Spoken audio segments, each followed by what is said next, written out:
What happens when Hollywood's sweetheart meets daytime television's most controversial host, and things go so wrong that one of them storms off set in the middle of a live broadcast? You're about to witness the most explosive exit in daytime TV history. Make sure to subscribe and drop your thoughts in the comments, because this story will leave you speechless. The View's studio buzzed with its usual pre-show energy, but today felt different. Reese Witherspoon sat across from the panel, her signature smile masking what would soon become television gold. Joy Behar leaned back in her chair, that familiar smirk playing across her lips as she shuffled through her notes. "So, Reese, your new production company is making quite the splash in Hollywood," Joy began, her tone already carrying an edge that the audience couldn't quite place yet. "Tell us about this sudden passion for female empowerment. Is this genuine activism, or just another celebrity trend?" Reese's smile faltered slightly, but she maintained her composure. "Well, Joy, I've always believed in supporting women's voices in entertainment. My production company isn't a trend. It's been a dream of mine for years." "A dream," Joy repeated, drawing out the word mockingly. How convenient that this dream coincided perfectly with the Me Too movement. Some might say you're just capitalizing on women's pain for profit. The studio fell silent. Even Whoopi Goldberg, usually quick to mediate, seemed stunned by Joy's aggressive opening. Reese straightened in her chair, her southern grace beginning to show cracks. "I'm sorry, but I think you've misunderstood my intentions," Reese said, her voice steady but growing firmer. "I've been working toward this goal long before any movement brought these issues to mainstream attention." Joy leaned forward, sensing blood in the water. "Really? Because your timing seems awfully strategic. First, you produce Big Little Lies with all its domestic violence themes right when that was trending in the news. Then, Little Fires Everywhere, dealing with racial tensions when that became politically profitable. Are you a producer or an opportunist?" "Joy, that's completely unfair," Sunny Hostin interjected. But Joy held up a hand to silence her. "No. Let her answer," Joy said, never taking her eyes off Reese. "I think America deserves to know if their beloved Elle Woods is just another Hollywood phony riding the wave of real women's struggles." Reese's cheeks flushed pink, a sign that Joy's barbs were hitting their mark. "I don't appreciate your tone or your implications, Joy. My work speaks for itself, and the women who've benefited from the opportunities I've created would disagree with your assessment." "Oh, the women who've benefited," Joy laughed, a harsh sound that echoed through the studio. "You mean the already privileged actresses who got even more privileged roles? What about the makeup artists, the craft service workers, the women who actually need help? Or are they not photogenic enough for your brand of feminism?" The cameras captured every micro-expression as Reese's composure began to crack. Her hands gripped the arms of her chair, knuckles whitening as Joy continued her assault. "I've created jobs for hundreds of women across all departments," Reese said, her voice rising slightly. "From writers, to directors, to crew members. You're painting a picture that simply isn't true." "Am I?" Joy shot back. "Because from where I'm sitting, I see someone who's made millions by slapping a feminist label on entertainment, while real women struggle to get basic workplace protections. But hey, at least you look good doing it, right?" Sarah Haynes shifted uncomfortably in her seat, clearly wanting to intervene but unsure how to handle Joy's unprecedented attack. The audience sat in stunned silence, watching their beloved morning show transform into something unrecognizable. "You know what, Joy?" Reese said, her voice now carrying a steely edge that her fans had never heard before. "I came here thinking we'd have a productive conversation about important issues. Instead, you've chosen to attack my character and question my motives without any basis in fact." Joy's smirk widened. "Facts? Let's talk facts. Fact: your company predominantly works with A-list talent. Fact: your projects always seem to align perfectly with whatever social issue is trending. Fact: you've made a fortune by commodifying women's pain. Those are facts, sweetheart." The condescending endearment hit like a slap across the face. Reese's carefully maintained facade finally cracked completely. "Don't you dare call me sweetheart," she snapped, her voice cutting through the studio like a blade. "And don't you dare lecture me about women's pain when you've built your career on tearing other women down. What exactly have you done for women lately, besides create controversy for ratings?" The studio erupted. Someone in the audience gasped audibly. Even the camera operators seemed to lean in, sensing they were witnessing television history in the making. Joy's face darkened, her mock friendliness evaporating entirely. "Excuse me? I've been fighting for women's rights since before you were playing dress-up in sorority houses. I don't need some Hollywood princess lecturing me about real activism." "Real activism?" Reese stood up, her chair scraping against the floor with a sound that seemed to echo through the sudden silence. "Real activism isn't ambushing guests with personal attacks on live television. Real activism isn't using your platform to tear down other women who are actually trying to make a difference." Joy rose to meet her, both women now standing across from each other, like fighters in a ring. "You want to talk about making a difference? I've been speaking truth to power while you were making rom-coms about shopping. Don't confuse publicity campaigns with actual impact." "This is incredible," one of the producers whispered into his headset, though his shock was evident even through the control room's reinforced glass. Reese's voice dropped to a dangerous whisper that somehow carried more weight than shouting. "You know what's incredible, Joy? That someone who claims to support women would spend 20 minutes trying to destroy another woman on national television. Is this really who you want to be?" The question hung in the air like smoke after an explosion. Joy's face twisted into something ugly, all pretense of professional civility abandoned. The other hosts sat frozen, watching their colleague transform before their eyes. "Who I want to be?" Joy's voice rose to a near shriek. "I want to be someone who calls out fake feminists when I see them. Someone who doesn't let Hollywood pretty girls play dress-up with serious issues while real women suffer." Reese took a step back, genuinely shocked by the venom in Joy's voice. "Joy, listen to yourself. You're attacking me personally, instead of engaging with the actual work I'm doing. This isn't journalism. This is character assassination." "Character assassination?" Joy laughed bitterly. "Your whole persona is a carefully crafted marketing campaign designed to sell movies and make money. At least, I'm honest about who I am." The cameras captured every detail as Whoopi finally found her voice. "Joy, maybe we should take a breath here. And—" "No," Joy snapped, whirling toward her longtime co-host. "I'm tired of pretending these celebrities are heroes just because they write checks and give speeches. This woman has done nothing but profit off real women's pain, and everyone's too starstruck to call her out on it." Reese's hands began to shake, not from fear, but from barely contained rage. "You want to talk about profiting off women's pain? What do you call this? You're literally trying to humiliate me on live television for entertainment value. You're exploiting this moment for ratings, while lecturing me about exploitation." The irony wasn't lost on anyone in the studio. Even some of the crew members exchanged meaningful glances as Reese's words hit their mark. Joy's response was swift and vicious. "At least I earned my platform through decades of hard work, not by batting my eyelashes and playing the perfect blonde. You wouldn't last 5 minutes in real journalism." "Real journalism?" Reese's voice climbed higher, her southern accent becoming more pronounced as her control slipped. "Is that what you call this ambush? Because real journalists ask questions to get answers, not to destroy their subjects. Real journalists have integrity." The word integrity seemed to hit Joy like a physical blow.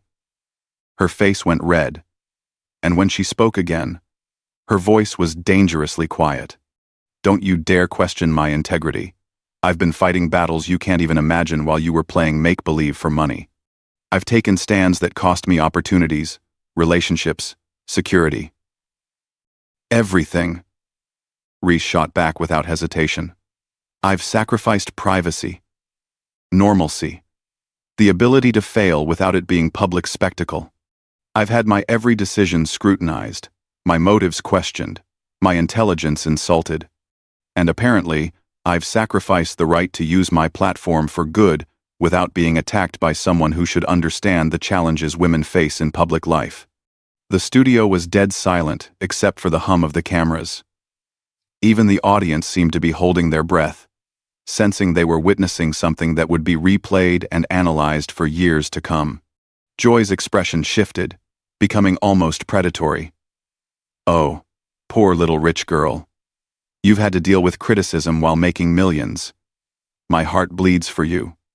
Truly. Tell me, how exactly has your massive wealth and privilege made you qualified to speak for struggling women?" Lugging. "I never claimed to speak for anyone but myself," Reese replied, her voice steady despite the obvious effort it took to maintain control. "But at least I'm trying to use what I have to create opportunities for others." "What are you doing besides tearing people down?" "I'm exposing frauds," Joy snarled. "I'm making sure people see past the pretty packaging to the empty product inside. Someone has to ask the hard questions." "Hard questions?" Reese laughed, but there was no humor in it. "Joy, you haven't asked a single legitimate question today. You've made accusations, thrown insults, and created drama. But you haven't once engaged with the actual substance of the work I'm doing."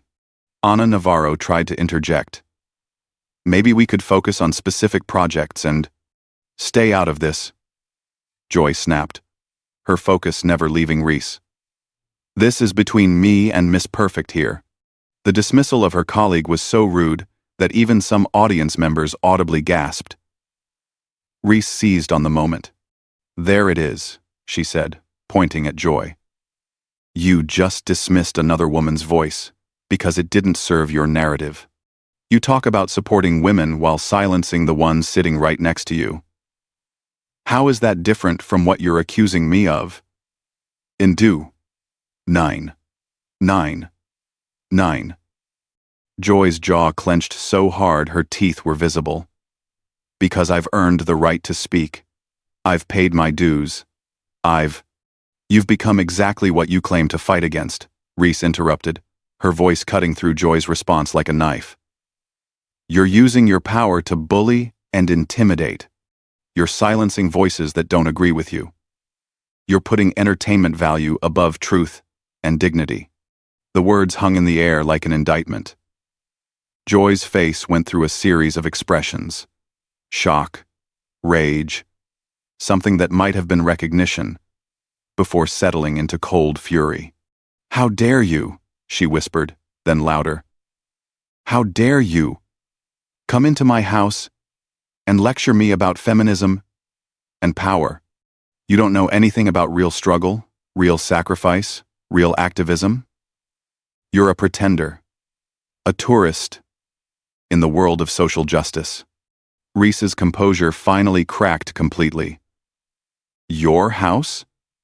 This isn't your house, Joy. This is supposed to be a place for honest dialogue, not personal vendettas. And if this is how you treat guests who don't bow down to you, then maybe it's time for new management." The suggestion that Joy didn't belong on her own show was the final straw. Joy's eyes blazed with an intensity that seemed to burn through the television screens of millions of viewers. Joy's face contorted with rage, her voice rising to a level that made several audience members visibly uncomfortable. "New management? You arrogant little princess. I helped build this show when you were still learning your lines for teen movies. This is my show, and I'll say whatever I want to whoever I want." Reese stood taller, her fear completely replaced by righteous anger.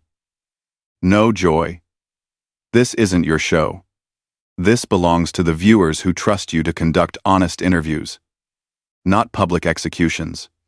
And right now, you're betraying that trust." "Trust?" Joy's laugh was harsh and grating. "You want to talk about trust? The only thing I trust about you is that you'll do whatever benefits your brand. Every cause you champion, every project you produce, it's all calculated to make you look good while making you rich." "And what's your calculation here, Joy?" Reese fired back, gesturing to the chaos around them. What's your endgame with this attack? Because, from where I'm standing, it looks like you're trying to destroy me for sport. Joy's response came so fast and so venomous that it shocked everyone in the studio. Maybe I am. Maybe someone needs to knock you off that pedestal you've built for yourself. Maybe it's time people saw the real Reese Witherspoon, not the carefully manufactured saint your publicists have created. The admission hung in the air like a confession. Even Joy seemed surprised by her own honesty, but instead of backing down, she doubled down. Yes, I said it. Someone needs to expose you for what you really are. An opportunistic actress who's convinced the world she's some kind of activist hero. Well, congratulations. America just got to see behind the mask. Whoopi finally stood up, her voice carrying the authority of decades in television. Joy, you need to stop this right now. This has gone way beyond appropriate. But Joy was past listening to anyone. She turned on Whoopi with the same fury she'd been directing at Reese. Don't you dare tell me what's appropriate, Whoopi? I'm doing what nobody else has the courage to do. I'm asking the hard questions that matter. These aren't questions, Reese said, her voice now steady with conviction. This is a personal attack disguised as journalism, and frankly, it says more about you than it does about me. Joy whipped back toward Reese, her movements sharp and erratic. Oh. It says something about me, all right. It says I'm not afraid to call out fake feminists when I see them. It says I won't be fooled by pretty smiles and designer causes. What it says, Reese replied, her voice cutting through Joy's ranting, is that you've become so consumed with your own bitterness that you can't recognize genuine effort when you see it. What it says is that you're more interested in tearing people down than building anything up. The words hit Joy like physical blows. Her face cycled through emotions. Rage. Hurt. Something that looked almost like shame, before settling back into fury. Bitterness? She spat. You think this is bitterness? This is reality. Sweetheart. This is what happens when someone finally has the guts to strip away your public relations fantasy and show people who you really are. Who I really am. Reese's voice rose, matching Joy's intensity. I'm someone who's trying to use whatever influence I have to create opportunities for other people. I'm someone who believes in lifting others up instead of tearing them down. And right now, I'm someone who's deeply disappointed in what passes for journalism on this show. The criticism of the show itself was a bridge too far for Joy. Her voice reached a crescendo that could probably be heard in the hallway outside the studio. Disappointed? You're disappointed? You come on my show, you insult my profession, you question my methods, and you have the nerve to say you're disappointed? Who do you think you are? I'm someone who expected better, Reese said quietly, the contrast with Joy's shouting making her words even more powerful. I expected to have an honest conversation with professionals. Instead, I walked into an ambush, orchestrated by someone who seems to have forgotten what journalism is supposed to be about. The observation was so accurate and so damning that it seemed to break something inside Joy. She looked around the studio wildly, at her co-hosts who were staring at her with obvious concern, at the crew who had stopped pretending to work, at the audience who sat in stunned silence. Fine, she said, her voice suddenly flat and cold. You want honesty? Here's honesty. I'm tired of pretending that celebrity activism means anything. I'm tired of watching rich people get praised for the bare minimum while real activists get ignored. And I'm especially tired of watching someone like you get celebrated for doing what should be basic human decency. Reese absorbed the words, then responded with devastating calm. Joy. If basic human decency bothers you this much, then maybe the problem isn't with the people trying to do good. Maybe the problem is with your perspective. The words landed like a final blow. Joy stood there for a moment, her face cycling through emotions too quickly to track.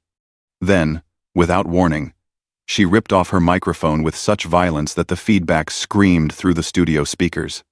"You know what?" she announced to the stunned silence.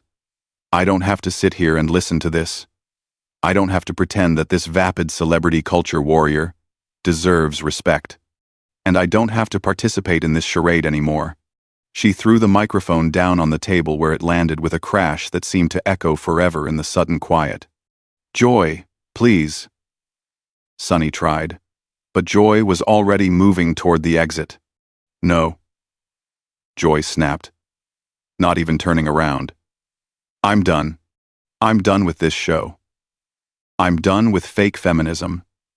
And I'm done with pretending that Hollywood activism is anything more than expensive publicity stunts."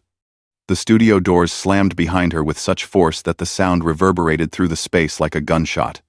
The remaining hosts sat in shock, the cameras still rolling, capturing every second of the most explosive exit in daytime television history. Reese slowly sank back into her chair, her hands shaking slightly as the adrenaline began to wear off. Whoopi looked toward the cameras, her decades of experience the only thing keeping her from complete paralysis. The silence stretched on, broken only by the quiet hum of the equipment and the barely audible whispers of the stunned audience. Television history had just been made, and everyone in that studio knew they had witnessed something that would be talked about for years to come. And somewhere in the hallway, Joy Behar's footsteps echoed as she walked away from the show